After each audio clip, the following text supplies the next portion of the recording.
Hello friend, हमारी आज की कहानी है थप्पड़ की गूंज। थप्पड़ की गूंज से रोहिणी जी की नींद खुल जाती है। बगल वाला कमरा उनके बेटे विक्रम का था। आवाज़ वहीं से आई थी। उन्होंने चश्मा लगाया और उस तरफ चल दी। दरवाजे पर कान लगाया तो बहू मेघा की सिसकियों की आवाज़ सुनाई दी। उन्होंने खटखटाना चाहा पर फिर खुद को ही रोक लिया। इतनी रात को दरवाज़ा खुलाना सही तो नहीं रहेगा। अपने आप को समझाकर वो वापस अपने बिस्तर पर आ गई। काफ़ी देर तक करवटें बदलती रही। सुबह मेघा से बात करूंगी ये सोचकर वो सो गई। सुबह वो उठकर मंदिर जाकर आ गई। तभी उन्हें मेघा को देखकर रात वाली बात याद आई। मेघा, रात को तुम्हारे कमरे से आवाज़ आ रही थी। मैं आई थी पर फिर तुम्हें जगाना उचित नहीं समझा। हाँ मम्मी जी, वो टेबल पर से पानी का गिलास गिर गया था। मेघा ने बात को छिपाते हुए कह दिया। मेघा की सूजी हुई आंखें सब बता रही थीं। आखिर वो रात को कितना रोई थी और ढंग से सो भी नहीं पाई। रोहिणी जी उसका हाल देखकर सब समझ तो गई थी। तभी गुस्से में दंदनाता हुआ विक्रम आया। अभी तक नाश्ता भी नहीं बना, मुझे दुकान जाना है। मेघा, तुम कोई ढंग से काम कर सकती हो या नहीं, या तुम्हारे कारण मैं हमेशा ऐसे ही परेशान होता रहूँगा। मेघा ने एक शब्द भी मुंह से नहीं निकाला और फटाफट से पोहे की प्लेट विक्रम के आगे रख दी। फिर से पोहे, और विक्रम ने पोहे की प्लेट फेंक दी। तुम्हें तो कुछ नहीं आता है, मैं बाहर ही नाश्ता कर लूँगा। खाना बनवा कर भी दुकान भेजने की कोई ज़रूरत नहीं है। और गुस्से में दरवाज़ा पटकते हुए विक्रम चला गया। रोहिणी जी को कुछ समझ नहीं आ रहा था। आखिर अभी शादी को कुछ ही महीने हुए हैं और विक्रम मेघा के साथ ऐसे कैसे दुर्व्यवहार कर रहा है। मेघा भी दिन भर खामोश सी रहती है, घर का काम करती है और अपने कमरे में चली जाती है।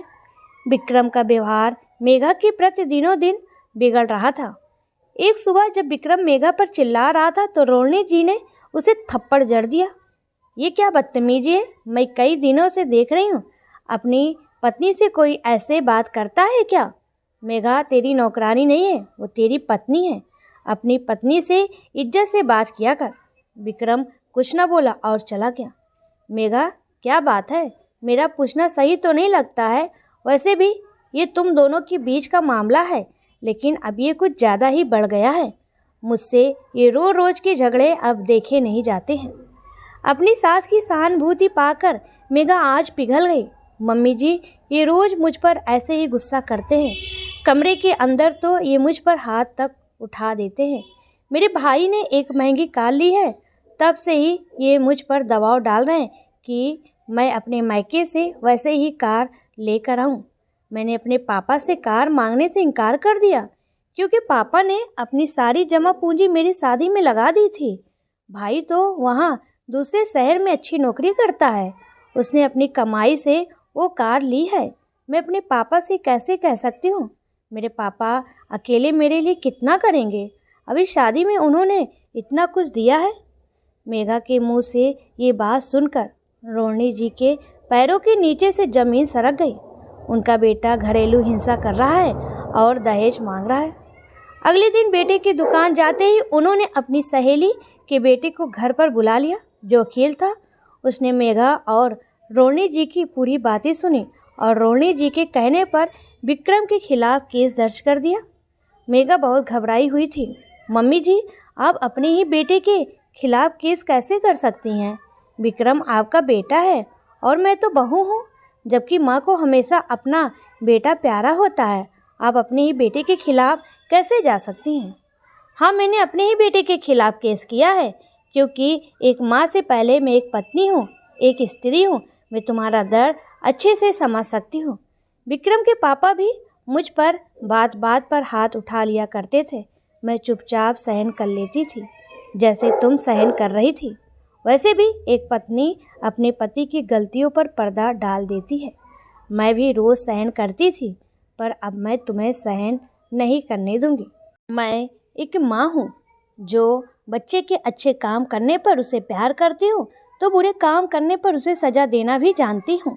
सज़ा मिलेगी तो ये सबक उसे जीवन भर याद तो रहेगा। कोर्ट में विक्रम को बुलाएगा।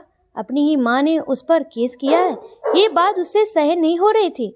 वो बौखला कर बोला, मम्मी ये सब क्या है? आप अपने बेटे के खिलाफ? हाँ विक्रम, तूने मुझे मजबूर कर दिया है। मैं अपनी बहू की ये दुर्दशा नहीं देख सकती हूँ। वो पत्नी है, इसका मतलब वो कुछ भी सहेगी। तू अपनी माँ की इज्जत करता है तो पत्नी की इज्जत भी करना सीख। वो घरेलू हिंसा की शिकार हो रही थी तो मेरा फर्ज है मैं एक स्त्री होने के नाते एक स्त्री के अधिकारों की पूरी रक्षा करूं। तभी तो घरेलू हिंसा में कमी आएगी, वरना तुझ जैसे बेटे अपने लालच और स्वार्थ के खातिर अपनी पत्नियों को मानसिक और शारीरिक रूप से प्रताड़ित करते रहेंगे। सजा मिलेगी तो दोबारा ऐसा करने तक की सोचेगा नहीं। विक्रम ने माफ़ी मांगी। कोर्ट ने उसे जुर्माना भरने को कहा और चेतावनी देकर छोड़ दिया कि आगे से वो ऐसा नहीं करेगा। मेघा ने अपनी सास का धन्यवाद किया क्योंकि उन्हीं की वजह से उसे अपनी खोई हुई इज्जत मिली और घरेलू हिंसा से मुक्ति मिल गई। दोस्तों, आपको ये कहानी कैसी लगी प्लीज़ कमेंट में ज़रूर बताएं।